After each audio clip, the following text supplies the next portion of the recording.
salt and pepper the chicken. It's a lot of chicken, so you have to make sure you put enough on here. I like sea salt. Coarse ground pepper.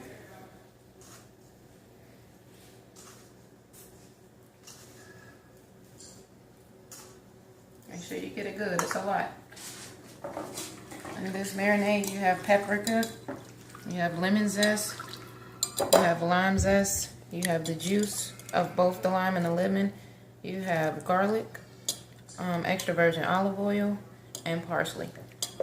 You just pour it over the chicken. Make sure you get all the bits from the bottom of the bowl. Get it all out of there, all the seasons. Now, here's the fun part. You have to use your hands. Massage the chicken. Make sure all of it is coated.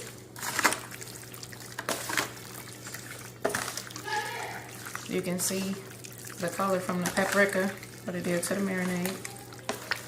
Make sure you mix it good. Use your hands. Those are the tools that God gave you. Now, you wrap this and let it sit overnight. And tomorrow we'll grill.